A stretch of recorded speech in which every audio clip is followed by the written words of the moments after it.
Istri gua natap gua, natapnya gini, sambil nengok ke mata gini, ngotot kayak gitu, sambil ketawa.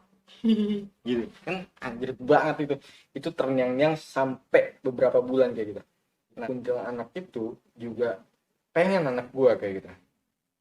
Nanti dia ngasih tahu kalau hari Sabtu atau Minggu itu berangkat, jangan cuman gua berdua sama istri gua.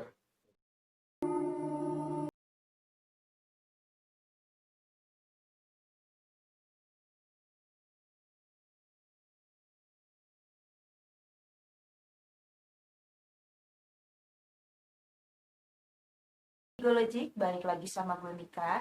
Di video kali ini kita kedatangan tamu, namanya Mas Niko. Mas Niko ini mau cerita pengalaman pribadinya tentang istrinya yang kerasukan Tante K. Gimana ceritanya? Kita langsung dengerin aja yuk. Halo, assalamualaikum warahmatullahi wabarakatuh. Nama gue Niko. Gue mau sharing tentang pengalaman pribadi gue dan istri. Jadi kejadian itu sekitar 1,5 sampai 2 tahun yang lalu. Eh, yang awalnya gue pribadi itu orang ya, karena gue hidup di Jakarta, gede di Jakarta, jadi gue kurang percaya dengan hal-hal seperti itu sampai gue nyaksikan dengan mata kepala gue sendiri gitu. Jadi kejadian awalnya sih pas istri gue itu hamil. Istri gue hamil, ajak makan di daerah Jakarta. Pokoknya daerah itu rame dah dan terkenal tempat makanannya kayak gitu. Dan gue sebelum ke situ juga udah paham bahwa tempat itu pasti pakai sesuatu gitu, pakai sesuatu dalam arti entah itu penglaris atau apa kayak gitu. Nah udah kayak gitu, gue makan di situ, gue makan balik, istri gue bilang bahwa itu keadaan istri gue lagi hamil 5 bulan kalau nggak salah, bahwa di punggung belakangnya itu berat gitu. Gue langsung suges bahwa oh kayaknya dari makan di sini nih ya. Udah kayak gitu akhirnya gue coba sebisa mungkin, karena gue nggak paham dan nggak kenal orang-orang yang bisa kayak gitu, ya udah gue sebisa mungkin gue baca doa istri gue segala macem, gue urut tuh dia. Yang terjadi sama gue muntah. Gue akhirnya gue keluar, gue muntah. Muntahnya sih nggak banyak, cuman kayak air kayak gitu. Udah habis itu gue tanya istri gue gimana keadaannya, udah enteng. Oh oke. Okay. Dan yang gue rasakan di pikiran gue itu, yang ngikutin istri gue nenek-nenek gitu, orang tua lah kayak gitu. Nah ternyata istri gue itu, gue baru tahu bahwa istri gue itu punya sesuatu yang berbeda dari gue. Dia bisa melihat sesuatu dan dia lebih sensitif akan hal-hal seperti itu gitu. Awalnya gue masih nggak percaya gitu. Nah pas kejadian itu gue tanya istri gue, emang yang kamu lihat apa? Kayak ada nenek-nenek. Oh berarti sesuai dong dengan pemikiran gue. Oke, yang di situ udah kelas selesai sampai akhirnya istri gue lahiran. Istri gue lahiran itu kalau nggak salah Desember, kalau nggak salah 4 Desember 2018 itu di rumah sakit Kebayoran. Nah pas dari rumah sakit dia lahiran dia mulai kontraksi hari Senin. Hari Selasa pagi lahiran, Selasa malam udah boleh pulang tuh. Tadinya mau Rabu, tapi kata habis maghrib ternyata disuruh pulang. Oke, udah pulang. Cuman gue berpikir gini, ini kan anak bayi ya. Maghrib udah disuruh pulang. Udah gue nunggu sampai jam 7 baru gue balik tuh naik taksi. Naik taksi sama saudara istri gue. Dia bisa ngurus bayi juga sih. Balik. Nah, gue ngontrak di daerah Kebayoran Lama. Baliklah gue ke kontrakan gue di Kebayoran Lama kayak gitu. Pas hari pertama gue balik itu berarti hari Selasa. Hari Selasa nggak ada masalah. Selasa malam tuh nggak ada masalah. Rabu nggak ada masalah, dan saudara gue yang istri gue yang bisa ngurut bayi itu dia izin pamit. Mertua gue datang hari Rabu sore mertua gue datang. Terus hari Kamis siang berjalan masih baik-baik aja. Cuman gue ditelepon rumah sakit bahwa anak gue katanya kurang sinar matahari. Akhirnya kita cek lagi ke rumah sakit. Kita cek ke rumah sakit, pulang sore. Pulang sore kayak gitu, gue ada urusan kerjaan. Akhirnya gue ngurusin kerjaan sampai jam 8 malam. Jam 8 malam istri gue WhatsApp suruh beliin susu formula terus sama dot dan nama pompa ASI gitu.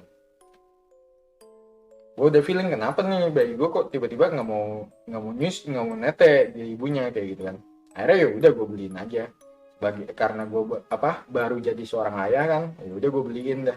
Gue beliin di Century itu kira-kira jam 9, jam setengah 10. Gue sampai kontrakan itu jam 10. Anak gue lagi nangis digendong mertua gue. Terus ada adik ipar gue juga nangis sampai jam 11 masih nangis. Terus tidur digendong, ditaruh nangis ya kan. Sampai di jam kira-kira jam 12 atau setengah 1. Nah istri gue itu tiba-tiba gendong anak gue ya kan. Tuh anak gue nangis aja, dikasih susu nggak mau, dikasih ASI juga nggak mau kan. Gue kepikiran kata gue, jangan-jangan anak gue sawan atau ada yang ngikutin gitu kan. Namanya anak bayi baru umur kira-kira itu Selasa Rabu Kamis berarti baru umur 2-3 hari ya kan. Udah kayak gitu gue baca doa yang sebisa gue, ayat kursi, Anas sama Al-Falaq tuh gue baca. Gue tiupin ke ubun-ubun anak gue, ke kepala anak gue tiupin itu. Udah dia diem tidur si anak itu. Dan istri gue lagi gendong kayak gini, tiba-tiba ditaruh tuh anak gue. Udah ditaruh kayak gitu. Yang nyereminnya istri gue itu melototin gue dengan mata, bener-bener tuh matanya dalam banget tatapannya. Dia melototin gue sambil ketawa. Itu di jam setengah 1 malam.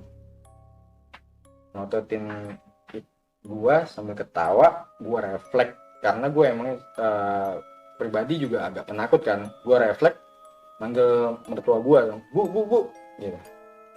Nih istri saya kenapa bu, gini gitu. Udah kayak gitu, ternyata mertua gue nggak paham juga gitu. Mertua gue nggak paham. Nah adik ipar gue takut. Gue cuman ini ya udah pegangin anak gue gitu, pegangin anak gue. Akhirnya apa? Dipegang anak gue. Nah istri gue bacain dua sebisa mungkin, terakhir gue ajanin, baru dia di situ lemas keluar. Tapi dari situ gue nggak bisa tidur tuh seharian. Yang gue takut anak gue kenapa gitu, karena kondisinya tuh tadi gendong anak gue ditaruh dan dia langsung kayak melototin gue setelah gue tiupin doa itu ke anak gue kayak gitu. Udah kayak gitu. Hari kedua, hari Jumat,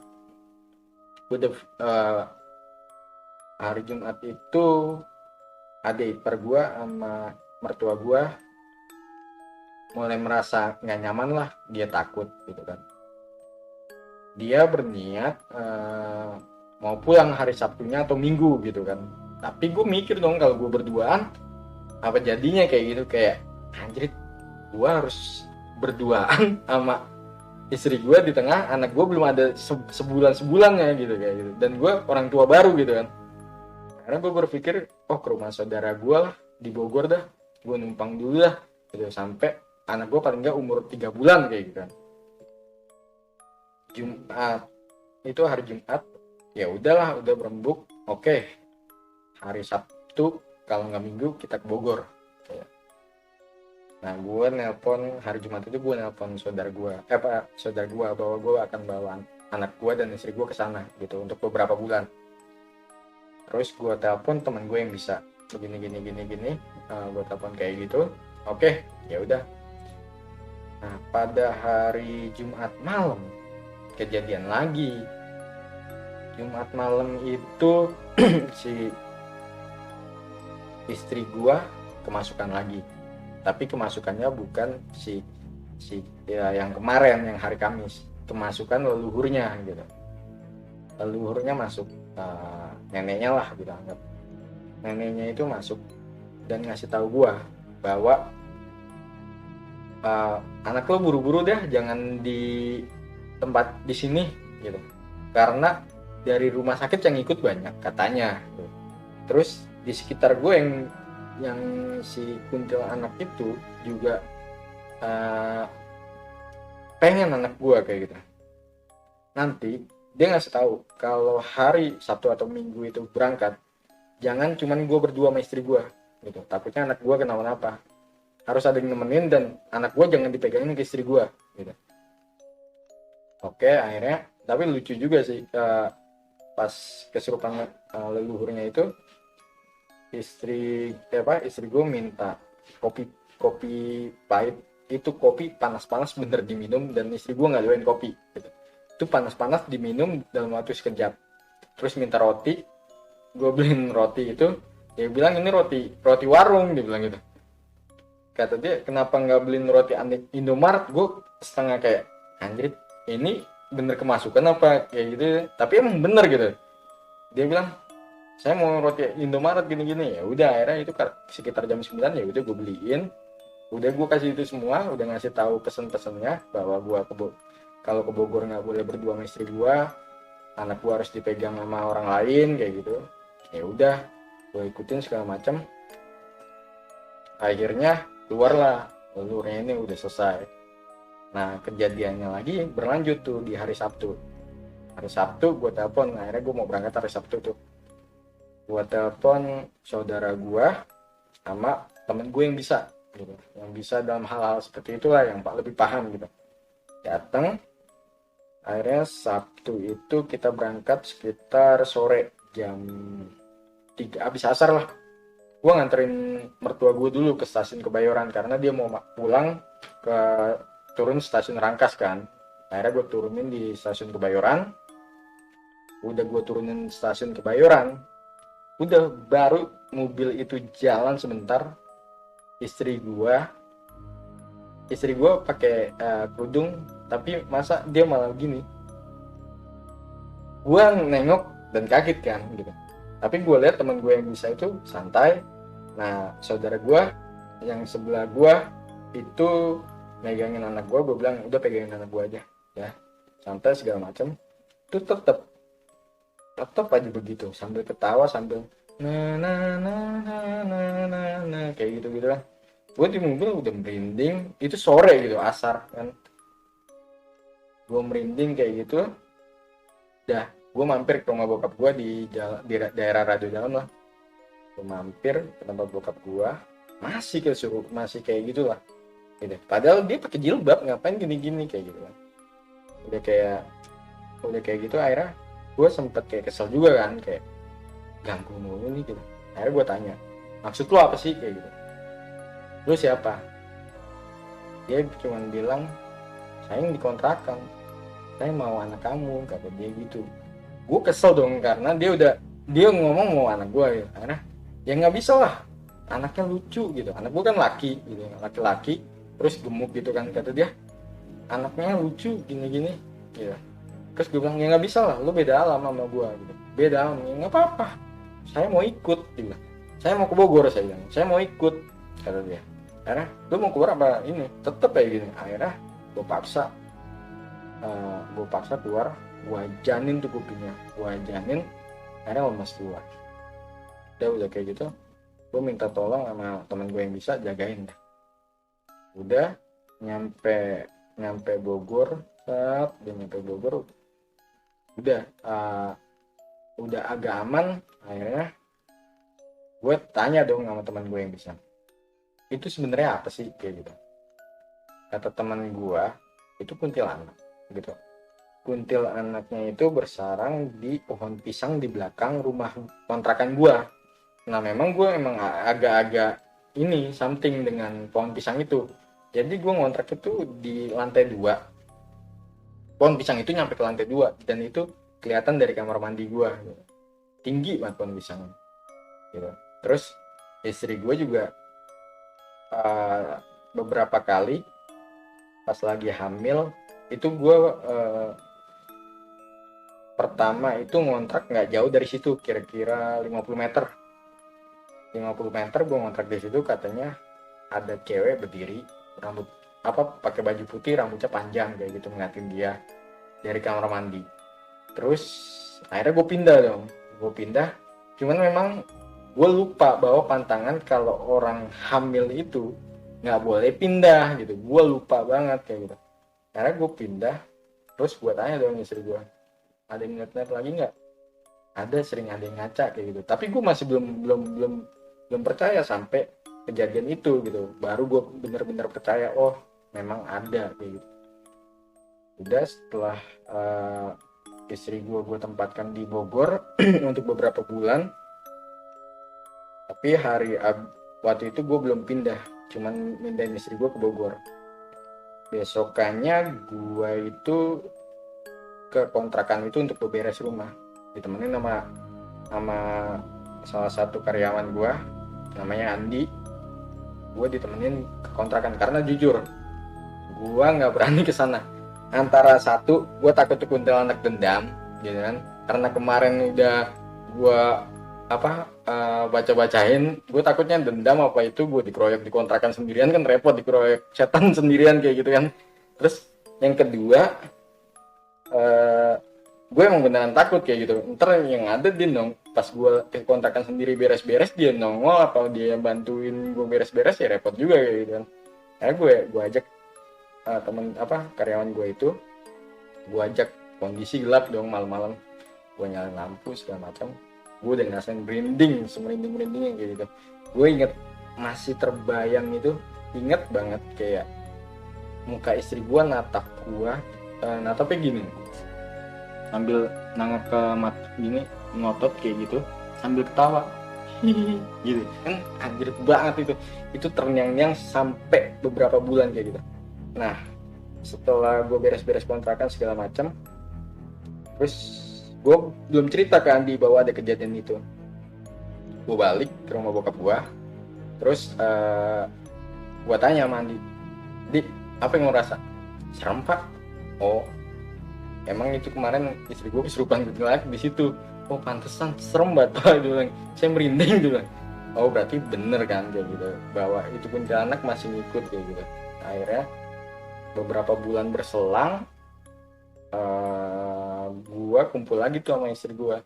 Tapi sebulan awal gue masih shocknya dalam arti setiap gue dibangunin istri gue pasti kaget gitu. Kayak apalagi tengah malam nih, padahal dia cuma minta tolong ke toilet apa itu pasti gue teriak apa sampai sempet hampir ketonjok gitu karena refleks gitu.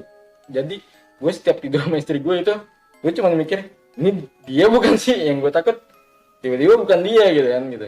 Terus sampai beberapa bulan kejadian lagi, itu anak gue udah umur 5 bulan 6 bulan kalau nggak salah.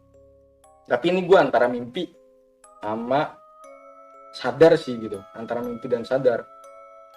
Jadi waktu itu kalau nggak salah, kalau nggak malam Kamis, malam Jumat gue tidur. Nah istri gue tuh bangunin, gue nggak tahu istri gue yang bangunin apa, tapi gue ngeliat tapi setengah sadar gitu. Gue ngeliat kayak cewek pakai baju putih yang bangunin gue gitu. Refleks itu gue keluar ke depan dan samping itu pos gitu. Gue bangunin orang di pos. Itu gue sambil mikir di luar, itu tadi siapa gitu. Tapi kondisi gue pas banget baru bangun tidur gitu. Gue mikirnya siapa itu ya tadi. Gue kepikiran anak gue doang kan, anak gue di dalam. Gue mau masuk takut, nggak masuk tapi kepikiran anak gue kan gitu. Akhirnya gue bangunin tuh orang di pos, pelan-pelan gue bangunin, bang, kenapa? Saya tadi ngeliat kuntilanak, tapi saya juga nggak tahu itu kuntilanak bukan gitu. Soalnya saya bangun tidur lari, saya gitu. Saya bangun tidur buka pintu lari, saya sampai buka gerbang lari ke ini. Udah kayak gitu temenin kan, ya udah yuk temenin. Udah temenin kayak gitu, gue buka pintu pelan-pelan kan, takutnya dia masih ada. Istri gue sama anak gue tidur, ya kan. Udah kayak gitu gue bangunin istri gue. Tadi bangunin gue. Iya bangunin tapi apa, pengen kencing tapi nggak jadi. Eh, terus tadi gue kayak ngeliat cewek gitu, cewek mana sih, udah kan orang dia bangunin gue langsung lari katanya gitu. Gue langsung lari keluar dengan gue teriak-teriak nggak jelas, tolong-tolong kayak gitu ya. Nah besokannya gue pastiin lagi, sebenarnya apa sih semalam gitu. Terus kata istri gue emang dia kayak ngerasa jadi di tempat gue tidur itu ada, sebenarnya ada meja kayak ada cewek emang lagi uncang-uncang kaki di situ gitu katanya sih. Cuman gue emang lihat itu cewek bangunin gue gitu, makanya gue lari sekenceng-kencengnya ngebuka pintu, dan itu refleks, bener-bener refleks, auto refleks. Gue bangun lihat kayak gituan kayak gitu, tapi masih kayak itu bener nggak sih, apa gue mimpi gitu sampai sekarang gitu. Udah sih sampai di situ aja sih cerita gue, sharing dari gue. Nextnya mungkin gue bisa berbagi lagi. Assalamualaikum warahmatullahi wabarakatuh. Oke, sekian dulu video kali ini. Gimana menurut kalian cerita Mas Niko? Kalau kalian punya rekomendasi tempat untuk kita datangi, langsung komen aja di bawah ya. Kalau kalian mau sharing cerita, boleh banget langsung email aja ke sini. Gue Mika, dadah.